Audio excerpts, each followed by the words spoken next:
Hello प्यारे बच्चों, आप कैसे हैं? आइए आप सभी का संस्कृत हिंदी क्लासेज में स्वागत है। मैं D Lal, lecturer GRV inter college Rath, Hamirpur, Uttar Pradesh से। प्यारे बच्चों, आज हम आपको उत्तर प्रदेश माध्यमिक शिक्षा परिषद बोर्ड प्रयागराज द्वारा स्वीकृत कक्षा 11 विषय हिंदी खंड का काव्य विभाग है और काव्य विभाग में पाठ 4 गोस्वामी तुलसीदास जी इसके लेखक हैं, कवि हैं। कवि कविवर गोस्वामी तुलसीदास जी द्वारा विरचित गीतावली। इसके पहले आपने कवितावली और भरत महिमा का भी आपने विशद रूप से इसका वर्णन का अध्ययन किया है और किस प्रकार से भाई का भाई के प्रति प्रेम, क्या कर्तव्य हैं, क्या अधिकार हैं, इस पर आप पे चर्चा हुई। और उसके बाद हनुमान जी के द्वारा लंका दहन, जिसे हम कवितावली के नाम से, कवितावली में लंका दहन से लिया गया है और उसका आपने अध्ययन किया था। और आज हम आप लोग अध्ययन करेंगे गीतावली पे। और गीतावली पे गोस्वामी तुलसीदास जी ने किस प्रकार से अपने विचारों को व्यक्त किया है, आइए सुनते हैं। और किस प्रकार भाव भंगिमा है, कितनी अधिक इसमें कितनी श्रद्धा है, श्री राम के प्रति उनकी कितनी श्रद्धा थी, कैसे वो याद करते हैं, कैसे नाम जप कीर्तन भजन चिंतन मनन करते हैं। इस पर गोस्वामी तुलसीदास जी के विचारों को हम आप लोग सुनेंगे और निश्चय ही ये हम आप सबके जीवन में अनुकरणीय है और कहीं न कहीं कल बहुत ही हमारे आपके लिए कल्याणकारी है, इसलिए यह पाठ्यक्रम में रखा गया है। तो क्या शिक्षा मिलेगी, आइए हम आप लोग यहाँ पर अध्ययन करेंगे। इससे स्वतः स्पष्ट हो जाएगा कि कितना आपके लिए ये गीतावली कल्याणकारी है। शुरू करते हैं और इस पाठ को सबसे पहले, और शुरू करने से पहले हम आप लोग पूरे मन के साथ, प्रसन्नता के साथ आना है। देखिएगा, हंसी खुशी के साथ आना है, क्योंकि अध्ययन में कभी भी एक लगाव होना चाहिए, जुड़ाव होना चाहिए, आपके अंदर हमारे ललक होनी चाहिए। जिस प्रकार से पानी को पीने के लिए एक प्यास लगती है और प्यास के लिए मनुष्य तड़पता है, उस तरह से विद्या को पाने के लिए कहीं न कहीं हमारे अंदर एक ललक होनी चाहिए, एक प्यास, चाहत। तो आइए प्रसन्नता के साथ हम आप लोग जुड़ते हैं और ये सबसे पहले गीतावली के देखिएगा, इस पाठ का पहले हम आप लोग देख लेते हैं। ये 1, 2 और ये 3, ये बस 3 ही पद इसमें दिए गए हैं और तीनों पदों का हम आप लोग सबसे पहले इसका संदर्भ सहित, इसका संदर्भ प्रसंग और इसकी संक्षिप्त व्याख्या के माध्यम से आप ये जान पाएंगे कि इसमें कहाँ से कहाँ तक मतलब कौन कौन से पद आपके लिए इम्पोर्टेंट है और क्या बताया गया है, इसे शिक्षा लेनी है। इसके बाद जो अगली वीडियो आएगी, इस पर जो इन सभी पर आपकी भरत महिमा है, कवितावली है, गीतावली है, दोहावली है, इन सभी पे पाठ पर आधारित कैसे प्रश्न आपसे पूछे जाएंगे, उन प्रश्नों के उत्तर कैसे आपको देना है, ये भी हम आपको बताएंगे। तो आइए, उन प्रश्नों के उत्तर देने से पहले पूरे पाठ का अध्ययन करना आवश्यक है। तो चलिए शुरू करते हैं और हमारे साथ बोलेंगे भी। देखिए, ये गीतावली है और किस प्रकार से राम रावण का युद्ध शुरू होता है रामचरितमानस के अनुसार। गोस्वामी तुलसीदास जी इस युद्ध के दौरान लक्ष्मण को शक्ति लगती है, बाण लगता है, मेघनाथ के द्वारा जैसे ही बाण लगता है वैसे ही वो घायल हो जाते हैं और जब घायल होते हैं तो बेहोश हो जाते हैं।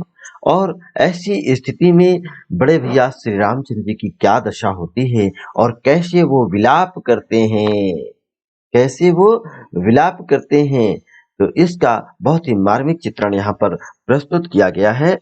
और इसी के साथ ही ये भी बताया गया है कि गोस्वामी तुलसीदास जी कैकेयी के कारण रामचंद्र जी वन को गए थे और वे सीता और लक्ष्मण सहित वन को गए थे। घटना के बाद भरत अयोध्या लौट करके जब आए, उन्होंने सारे कुचक्र का पता लगाया और सारी घटना उनकी माता कैकेयी कुचक्र के कारण घटी हुई थी। माता कैकेयी के कुचक्र के कारण, अर्थात उनकी जो बनाई हुई एक प्रक्रिया थी, उसके अनुसार ये घटना हुई। इस घटना की जैसे ही जानकारी उन्हें प्राप्त होती है तो बहुत ही पश्चाताप होता है और जब पश्चाताप होता है तो उस पश्चाताप को यहाँ पर बताया गया है कि किस प्रकार से उस पश्चाताप को भरत भैया अपनी भावनाओं को व्यक्त करते हैं।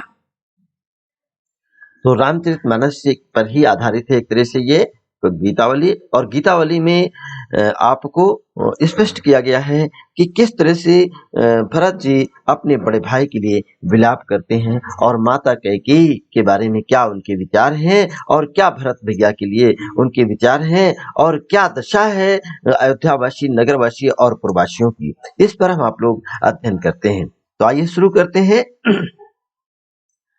जो पे हो मातु मते मह हुए हो तो जननी जग में या मुख की कहाँ काली मात हुए हो। ये भरत भैया कहते हैं जो पे हो मातु मते मह हुए हो तो जननी जग में या मुख की कहाँ काली मात हुए हो। क्यों हो आज होत सुचि सपथनी कौन मानी है साची। अब महिमा मृगी कौन सुकृति की खल बच विशिखन बाची। गही न चाति रसना काहू की कहो जाई जय सूझे। और दीन बंधु कारुण्य सिंधु बिनु कौन ही की बूझे। तुलसी राम वियोग विषम दिश विकल नारी नर भारी। भरत स्नेह सुधा सींचे सब भय तेहि समय सुखारी। ये कवितावली के माध्यम से गोस्वामी तुलसीदास जी ने भरत भैया के विचारों को यहाँ पर बताते हैं, क्या उनकी भावनाएं हैं। जो पे वो प्रस्तुत काव्य पंक्तियां हमारी पाठ्य पुस्तक हिंदी में हिंदी काव्यांजलि या हिंदी में काव्य के गीतावली नामक शीर्षक से अवतरित है या ली गई है। इसके रचयिता कविवर गोस्वामी तुलसीदास जी है। या आप कहेंगे देखिएगा सुर सुर तुलसी शशि, तो तुलसीदास जी चंद्रमा की समान इनकी प्रशंसा की गई है। तो आप यहाँ पर हम आप लोग अध्ययन कर रहे हैं कि कैकेयी के कारण राम को वनवास मिला था और भरत भैया को राजगद्दी मिली थी। रामचंद्र जी सीता और लक्ष्मण के साथ वन को प्रस्थान कर गए थे और जैसे ही प्रस्थान करते हैं वैसे ही उनके पिताजी ने अपने शरीर को त्याग दिया है। तन तड़प तड़प करके उन्हें अपने शरीर को त्यागा है। और जैसे ही भरत भैया वापस आते हैं तो उन्हें इस सारी घटना का पता चला और सारी घटनाएं उनकी माता कैकेयी के द्वारा घटित हुई है और मेन धुरी अर्थात मुख्य केंद्र जो है घटना का वो कैकेयी ही थी। तो यह जान करके उन्हें बहुत अधिक पश्चाताप होता है और वे पश्चाताप करते हुए माता कौशल्या के पास जाते हैं और उनसे निवेदन करते हैं कि इस घटना चक्र में उनका कोई हाथ नहीं है। भरत भैया माता कौशल्या के पास जाते हैं और उनसे प्रणाम करके उनके बैठ करके उनसे निवेदन करते हैं कि हे माता, मेरा इसमें कोई दोष नहीं है और मैं इसमें मेरा कोई इसमें हाथ कोई सहयोग नहीं है। और किस प्रकार से वो कहते हैं कि जो पे देखिएगा जो पे हो। अब यहाँ पर इनमें शब्दार्थ में भी आपको बता देता हूँ। मते शब्द होता है मत या राय, यहाँ मत या राय है। और मह माने मेरा, धोह माने धोऊंगा या धो पाऊंगा, खल माने दुष्ट होता है, खल माने दुष्ट, और विशखन माने होता है बाण, विशिखन माने बाण होता है। और बाची माने वाचा, जिसे हम बचा है, बाची माने बचा है। गही माने होता है पकड़ना, गही माने पकड़ी। और रसना माने जीव, इसके बाद रसना माने जीव होता है। तो इस प्रकार से यहाँ पर भी कुछ प्रमुख शब्दों को आपको बताया गया है कि मात मते मातुमते अर्थात माता कैकेयी से सहमत, कालिमा माने कलंक, शुचि माने पवित्र, महिमा मृगी अर्थात महानता रूपी हिरणे और सुकृति अर्थात पुण्यात्मा और विष्खन माने बाण होता है, बाची माने बच सकी, रसना माने जीव और विषम विष जिसे हम कहते हैं विषम विष अर्थात भयानक जहर या भयानक विष। इसमें ये कठिन शब्दों के शब्दार्थ आपको बताए गए थे और अब आइए इसकी संक्षिप्त व्याख्या भी देख लेते हैं। जौपय है मात मते मह हुइयो, भरत भैया कौशल्या जी के चरणों के पास बैठे हुए उनसे अपनी बात को बताते हैं कि हे माता, इसमें यदि भरत भैया कौशल्या से कहते हैं कि हे माता, इस घटना में मेरा तनिक भी हाथ नहीं है और यदि मेरा तनिक भी हाथ रहा हो तो मैं इस संसार में, इस जग में या मुख की कालिमा कैसे धोऊंगा, अर्थात मेरे मुख में जो ये कलंक लगा है, कलंक रूपी कालिमा है, वो कहाँ जाकर धो पाऊंगा, अर्थात इसमें मेरा कोई हाथ नहीं है। यदि मेरा हाथ है तो इस संसार में अपने मुख पर लगे हुए इस राम वनगमन के और पिताजी के स्वर्गवास के इस कलंक को मैं कैसे धोऊंगा। क्यों हो आज हो तो सुच सप्तन की, अर्थात आज मैं चाहे लाखों कसम खा लूं, चाहे जितनी भी शपथ लूं, सौगंध लूं, किंतु मैं कौन मानी है साची, किंतु मैं दोष मुक्त नहीं हो पाऊंगा और सकता और मेरी बात को कोई भी सत्य नहीं मानेगा। कौन मानी है साची अर्थात कोई भी मेरी इस बात को सच सत्य नहीं मानेगा कि भरत भैया सही कह रहे हैं, इनका कोई हाथ, ये कोई सहयोग नहीं है।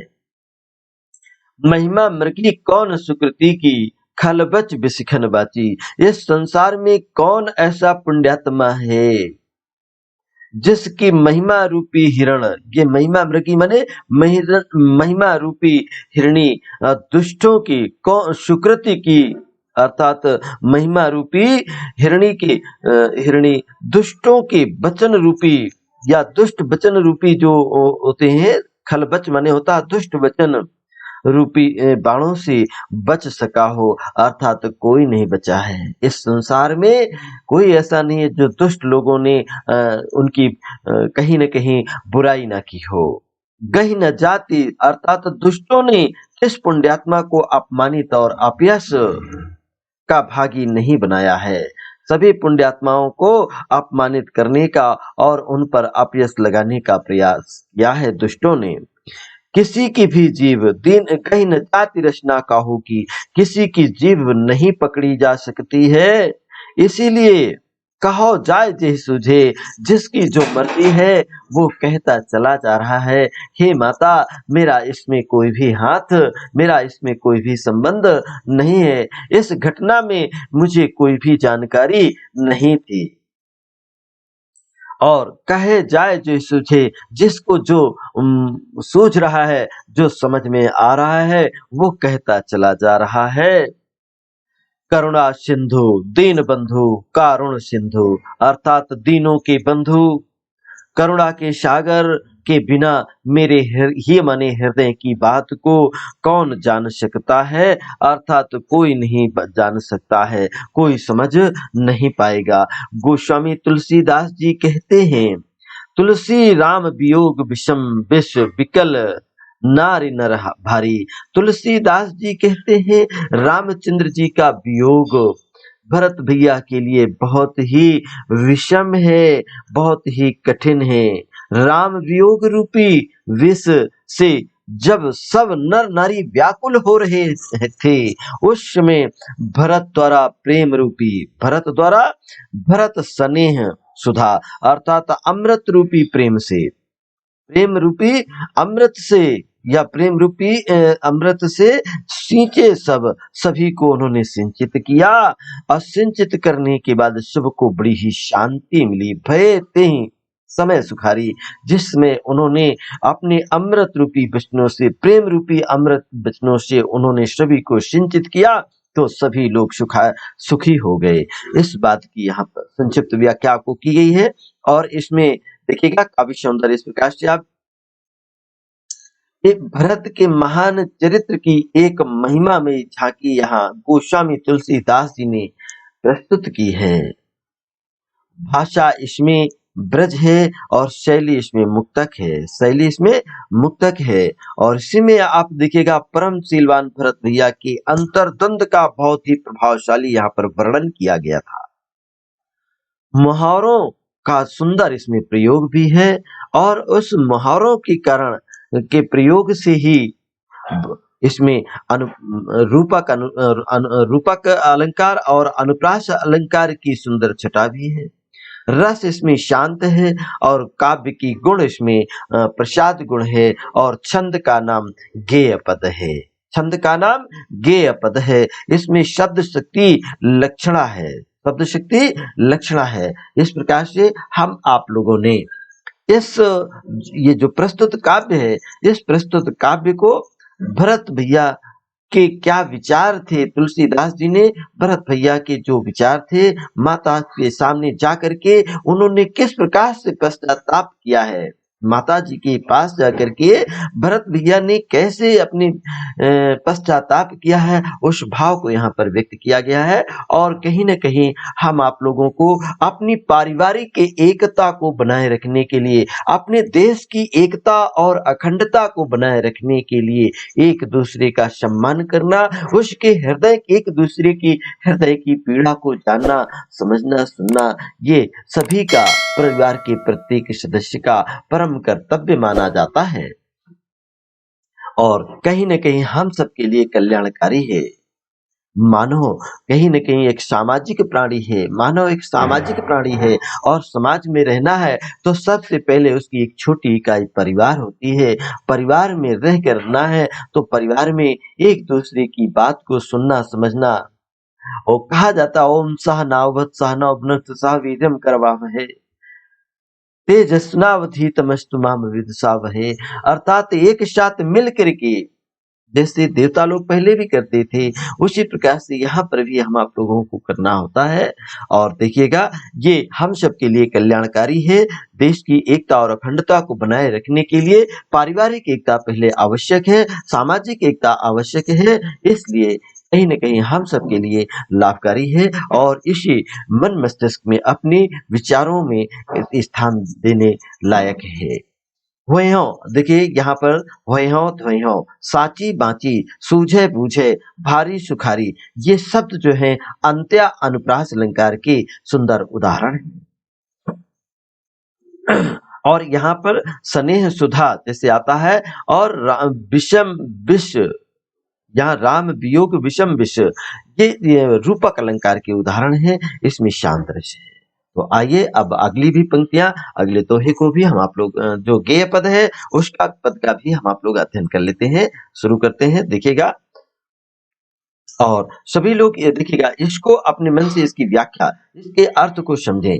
जब तक इसकी व्याख्या और अर्थ नहीं आएगा आपको, तब तक इस पद्यांश पर आधारित जो प्रश्न आपसे पूछे जाएंगे उनका आंसर देने में आपको असुविधा होगी और आसानी से सभी प्रश्न के उत्तर आ जाएं। इसलिए इसके एक एक पद को बड़े रुक रुक करके एक एक शब्द को आप समझें और उसके अर्थ को, भाव को समझें। जब भाव पूरा आपको समझ में आ जाएगा तो इस पाठ से संबंधित, इस पद से संबंधित सभी प्रश्नों के उत्तर आसानी से आप दे सकेंगे। आइए, मेरो सब पुरुषार्थ था को, ये प्रस्तुत काव्य पंक्तियां हैं और किस प्रकार से यहाँ पर श्री राम लंका युद्ध के समय लक्ष्मण की मेघनाथ शक्ति लग जाने से श्री राम के विलाप और उनकी जो मार्मिक दशा है, इसका बहुत ही स्तुत्यमयी यहाँ वर्णन किया गया है और गोस्वामी तुलसीदास जी ने कहीं न कहीं बहुत ही वंदनीय कार्य किया है। तो इन पंक्तियों को किस प्रकार से श्री रामचंद्र जी विलाप करते हुए कहते हैं, मेरो सब पुरुषार्थ था को, विपति बटावन बंधु बाहु बिन, कौन करो भरोसो काको, सुनि सुग्रीव साच्यो मोह पर, फेर्यो बदन विधाता, ऐसे समय समर संकट हो, तजो लखन सो भ्राता। गिरि कानन जई है शाखा मृग, वह पुनि अनुज संघाती। हुए हैं कहा विभीषण की गति, रही सोच भर छाती। तुलसी सुनी प्रभु बचन, भालु कपि सकल विकल ही हारे। अजामवंत हनुमंत बोली तब, अवसर जानि प्रचारे। प्रस्तुत काव्य पंक्तियों में श्री राम पश्चाताप करते हुए यहाँ पर कहते हैं कि उनकी मार्मिक विचार क्या है, हृदय की पीड़ा क्या है। मेरा सारा पुरुषार्थ श्री रामचंद्र जी विलाप करते हुए कहते हैं। क्या कहते हैं इन काव्य पंक्तियों में? सबसे पहले आप संदर्भ जान लें कि प्रस्तुत काव्य पंक्तियां हमारी पाठ्य पुस्तक हिंदी काव्य के गीतावली नामक शीर्षक से अवतरित हैं और इसके रचयिता कविवर गोस्वामी तुलसीदास जी हैं। या रामा भक्ति शाखा के श्रेष्ठ अनन्य भक्त गोस्वामी तुलसीदास जी हैं। श्री राम एक सामान्य व्यक्ति की श्री रामचंद्र जी एक सामान्य व्यक्ति के समान विलाप करते हुए कहते हैं। यहाँ पर विलाप करते हुए उनको दिखाया गया है कि उपस्थित जनों के सामने किस तरीके से विलकते हुए कहते हैं कि मेरा सारा पुरुषार्थ मेरा व्यर्थ हो गया है, अर्थात थक चुका है, थक गया है। अब मैं कुछ भी करने में असमर्थ हो रहा हूँ।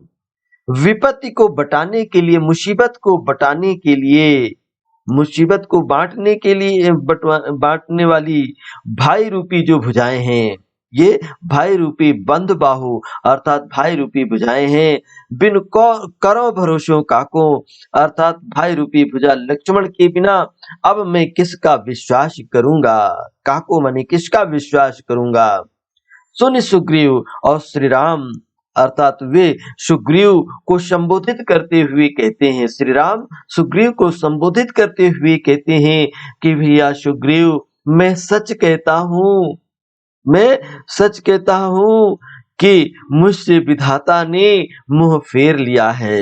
ये विधाता शब्द जो आया है ब्रह्मा जी ने अर्थात मुंह फेर लिया है, मेरा भाग्य खराब हो गया अर्थात मुझ पर उनकी कृपा अब नहीं रही। इसीलिए ऐसे समय समर संकट है अर्थात इस समय विपरीत परिस्थितियां हैं। इस विपरीत समय में भी, मुसीबत के समय में भी, जबकि युद्ध का संकट उपस्थित है। समर माने होता है युद्ध रूप संकट रूप उपस्थित है, युद्ध रूपी संकट उपस्थित है और मैंने लक्ष्मण जैसे भाई को त्याग दिया है, मैंने लक्ष्मण जैसे भाई को खो दिया है। और अब क्या होगा। गिरि कानन जइहे शाखा मृग, सभी बानर तो वनों में और पर्वतों पर चले जाएंगे और मैं अपने भाई के साथ हौ पुन अनुज संघाती और मैं अपने भाई का साथी बन जाऊंगा, मैं अपने भाई का साथी बन जाऊंगा अर्थात मेरी भी यही मृत्यु हो जाएगी। अब मैं कैसे वापस लौट कर जाऊंगा। यह सोच सोच करके मेरी छाती भर आती है और कि अब उस विभीषण का क्या होगा जिसने वह कहा विभीषण की गति अर्थात उस विभीषण का क्या होगा जिसे मैंने राजा बनाने का स्वप्न वचन दिया है। वह कहा विभीषण की गति अर्थात विभीषण की अब क्या दशा होगी जिसे मैंने राजा बनाने का और लंका का अधिपति बनाने का मैंने संकल्प लिया था और उसे वचन दे दिया है। तुलसीदास जी कहते हैं कि सुनि प्रभु वचन भालू अर्थात प्रभु श्री राम के इन करुणापूर्ण वचनों को सुन सुन करके सारे बानर और भालू व्याकुल हो गए और वो हृदय से बहुत ही मन से दुखी हो जाते हैं और विलाप करने लगते हैं, आंसू बहाते हैं। उसी समय जामवंत जी हनुमान जी से कहते हैं, क्या कहते हैं? तब जामवंत ने अवसर जान करके अर्थात उस समय को पहचान करके हनुमान जी को बुलाया और उनसे विचार विमर्श करने लगे, अपने बात को उनसे बताने लगे। प्रस्तुत काव्य पंक्तियों में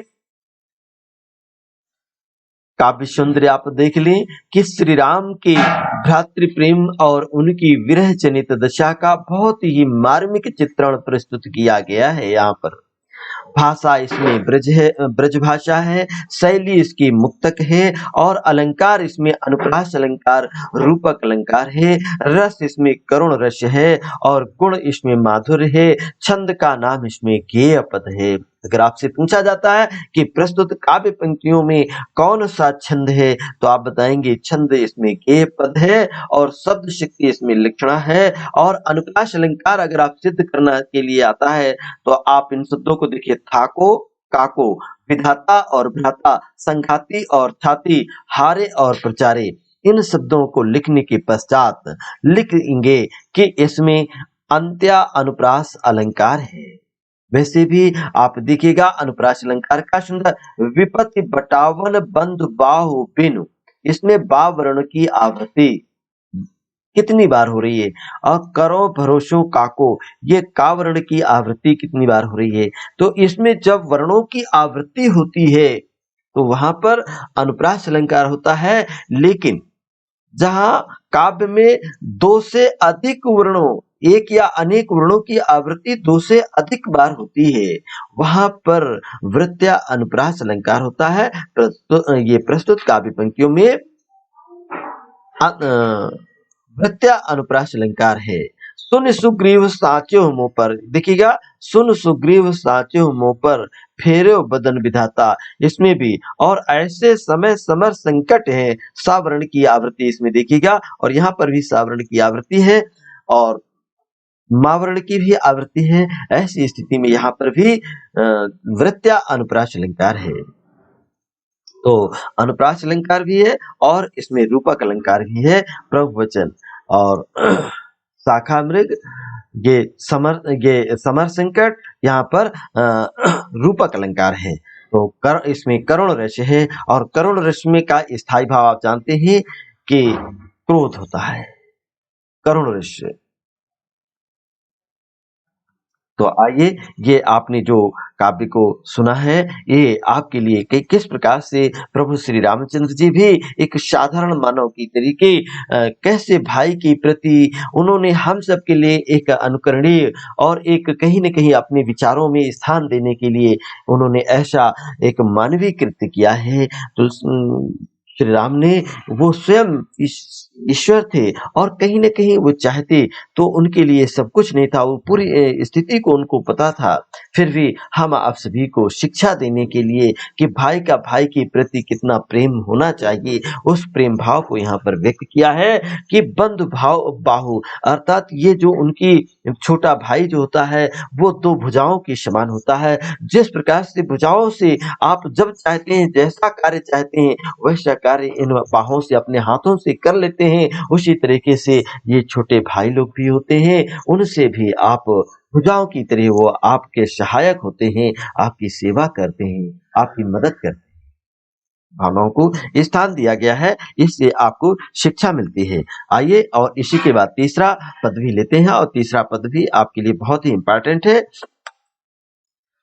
ये प्रस्तुत काव्य पंक्तियों में कितना सुंदर चित्रण यहाँ पर किया गया है कि श्री राम लक्ष्मण जी को मूर्छा लग जाती है और वो बेहोश हो जाते हैं और जैसे वो मूर्छित हो जाते हैं तो उस मूर्छित होने पर छोटे भाई को घाव है और पीड़ा किसको हो रही है, बड़े भाई को हो रही है। तो उस पीड़ा का एहसास किस प्रकार से हो रहा है, इसका सुंदर चित्रण गोस्वामी तुलसीदास जी ने इन काव्य पंक्तियों में किया है।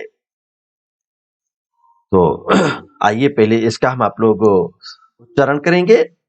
हृदय घाव मोरे, ये स्वयं हनुमान ये लक्ष्मण जी जो हैं, जैसे ही हनुमान जी जाते हैं, संजीवनी बूटी लाते हैं और सुषेण वैद्य द्वारा उनको संजीवनी बूटी का अर्घ पिलाया जाता है। वो संजीवनी बूटी को पा करके लक्ष्मण जी उठकर बैठ जाते हैं, और जब उठकर बैठ जाते हैं तो क्या कहते हैं लक्ष्मण जी, अभिभाव आपने भरत भैया का लक्ष्मण के प्रति क्या भाव था, अब यहाँ पर लक्ष्मण भैया का अपने बड़े भाई के प्रति क्या विश्वास है, उसको आप यहाँ पर सुनिएगा। संजीवनी बूटी प्राप्त करने के बाद जैसे ही चेतना आ जाती है, तो लक्ष्मण जी से उनके कष्ट के विषय में सभी लोग पूछते हैं, और जो पूछते हैं तो वो क्या जवाब देते हैं, इस पर सुनिएगा।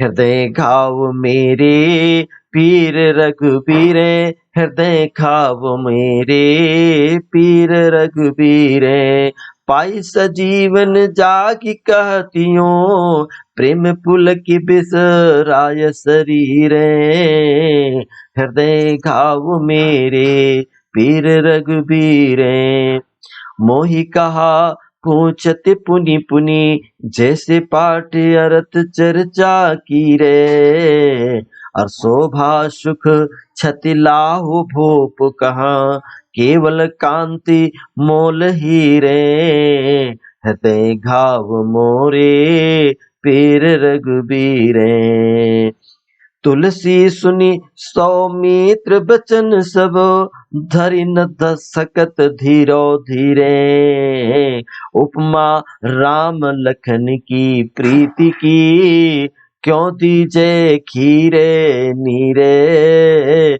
उपमा राम लखन की प्रीति की, क्यों दीजे खीरे नीरे।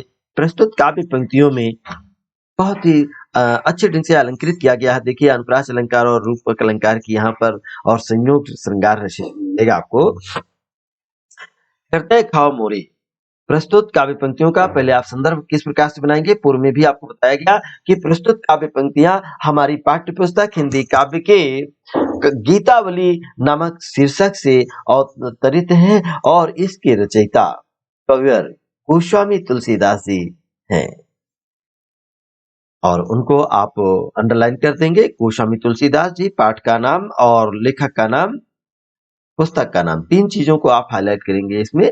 और आइएगा अब इसकी व्याख्या सुनिएगा। हृदय घाव मोरे, स्वयं लक्ष्मण जी कहते हैं कि मेरे हृदय में तो केवल घाव है, लेकिन उसकी पीड़ा तो प्रभु श्री राम को है, रघुबीर मनते, रघुकुल के शिरोमणि श्री राम को है, और राम के प्रेम में पाए सजीवन जागी कहतियों, पुलक प्रेम पुलक बिसराए शरीरे, अर्थात श्री राम के प्रेम में पुलकित हुए उन्होंने अपने शरीर की शुद्ध बुद्धि खो बैठी है, और शुद्ध बुद्धि को भुला करके वे कहते क्या है कि आप लोग मुझसे मोहि कहा बूझत पुनि पुनि, मुझसे बार बार, पुनि पुनि मने होता है बार बार, अर्थात लक्ष्मण जी बार बार कहते हैं कि मुझसे बार बार यूं क्यों पूछते हो, मुझसे बारंबार क्या पूछते हो, जो भी पूछना हो वो प्रभु श्री राम जी से पूछिए, और अर्थ पाठ अर्थ चर्चा कीरे, जैसे तोते से,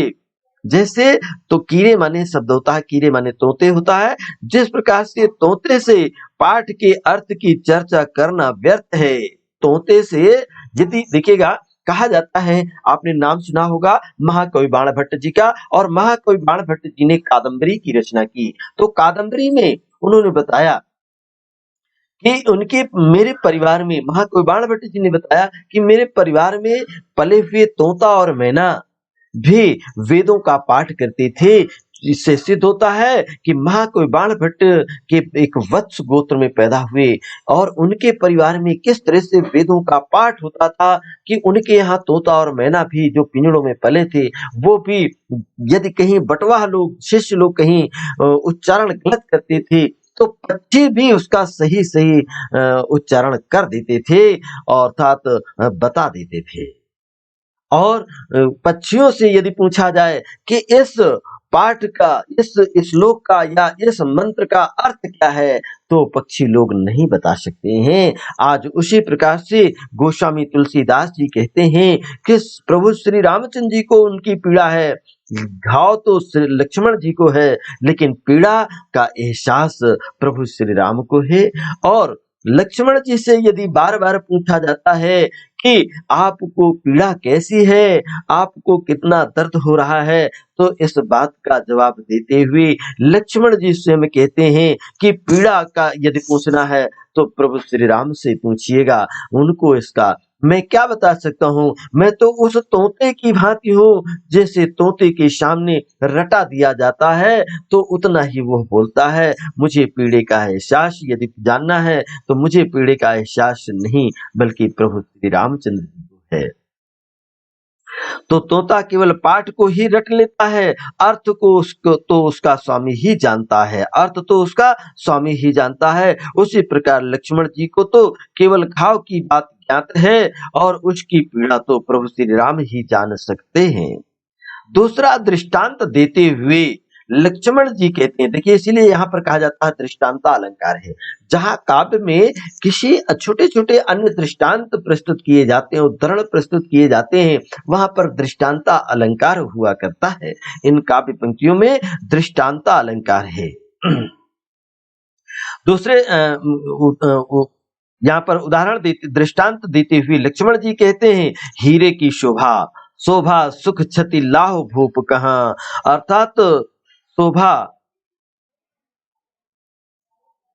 शोभा सुख और लाभ, सुख लाभ और हानि तो राजा को होती है। सुख लाभ और हानि शोभा ये सब राजा को ही होती है। केवल कांति मोल हीरे, हीरे को अपनी केवल कांति अर्थात चमक ही होती है। हीरे को क्या पता है कि कितनी शोभा है, हीरे को क्या पता है कि कितना मूल्य है, हीरे को क्या पता है कि वो कितना सुंदर है, कितना सुख मिलेगा, कितना लाभ होगा, इस चीज का ज्ञात हीरे को नहीं होता है, बल्कि वो तो राजा को ही होता है। अर्थात यहाँ पर मेरी क्या स्थिति है, मेरी क्या पीड़ा है, मेरा क्या सुख है, क्या आनंद है, इस बात का ज्ञात तो प्रभु श्री राम को, मेरे स्वामी बड़े भैया राम को है। हीरे को अपनी केवल कांति और चमक को ही पता होता है। तुलसीदास जी कहते हैं, सुनि सौमित्र बचन सब, धरि न सकत धीरो धीरे। अर्थात तुलसीदास जी कहते हैं कि सुमित्रा के पुत्र, सुमित्र देखिए सौमित्र माने सुमित्रा के पुत्र लक्ष्मण की बात को सुन करके स्वयं धैर्य भी धारण कर नहीं सकता, स्वयं धैर्य भी धारण नहीं कर सकता, स्वयं धैर्य धारण नहीं कर सकता है। इस प्रकार से राम और लक्ष्मण का जो प्रेम इतना प्रगाढ़ यहाँ प्रस्तुत किया गया है कि उनको दूध और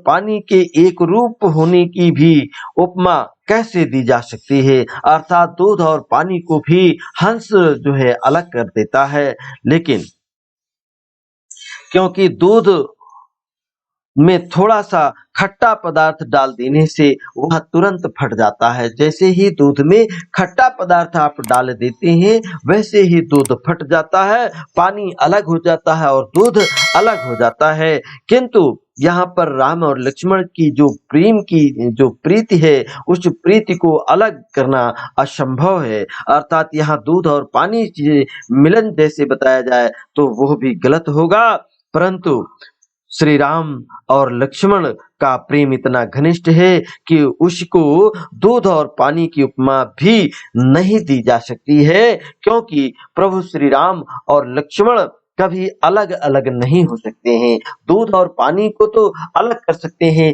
कि जब उसमें कोई खट्टा पदार्थ दूध में डाल देते हैं तो दूध अलग हो जाएगा, पानी अलग हो जाएगा। इस प्रकार से यहाँ पर दूध और पानी के मिलन की जैसे इनकी प्रीति की उपमा नहीं दी जा सकती है। यहाँ पर दृष्टांत अलंकार है, यहाँ पर दृष्टांत अलंकार है और अनुप्रास अलंकार भी है, रूपक अलंकार भी है। प्रस्तुत काव्य जैसे रघुबीरे शरीरे कीरे हीरे धीरे नीरे, ये काव्य पंक्तियां अंत्य अनुप्रास अलंकार की सुंदर है, खीरे नीरे। तो इन काव्य पंक्तियों में अंत्य अनुप्रास अलंकार है और आप भी इसमें आप अनुप्रास अलंकार के उदाहरण दे सकते हैं। साथ ही इसमें रस श्रृंगार है और भाषा बहुत ही सरल और है, ब्रज भाषा है, भाषा सरस ब्रज भाषा है। शैली इसमें गेय पद मुक्तक शैली एवं मुक्तक शैली को अपनाया गया है। इस काव्य के गुण, इसमें काव्य के गुण माधुर्य गुण है और छंद इसमें गेय पद है, शब्द शक्ति इसमें लक्षणा है। तो ये आपकी काव्य सौंदर्य भी आपको बताया गया और काव्य सौंदर्य का भाव पक्ष और कला पक्ष। भाव पक्ष में भी आप कह सकते हैं प्रभु श्री राम और लक्ष्मण के अनन्य प्रेम का वर्णन यहाँ पर किया गया है। तो इस प्रकार से ये काव्य सौंदर्य भी आपने जान लिया है। अब अगले की जो हमारा वीडियोज होगा उस वीडियो में हम आपको बताएंगे कि भरत महिमा और कवितावली में क्या क्या आपके लिए इम्पोर्टेंट है और उन इम्पोर्टेंट पाठों की पदों की हम इम्पोर्टेंट कैसे प्रश्न आपको पूछे जाएंगे, उन प्रश्नों के उत्तर कैसे देंगे। तो ये पूरे काव्य को जो अभी आपने अध्ययन किया है इसके आधार पर आपके लिए बहुत ही सरल हो जाएगा, तो उसको देंगे। और चलिए अब इसके बाद अगले पार्ट में हम पढ़ाएंगे। आज की हम यहीं पर समाप्त होता है और इसी के साथ आप सभी को हम बहुत बहुत साधुवाद और सादर नमस्कार। और वीडियो को पूरा जरूर देखें, वीडियो को पूरा देखें ताकि आपको इसका भाव भंगिमा और ये उसके अर्थ उसके भाव को आप समझ सकें। बहुत बहुत धन्यवाद सभी को हमारा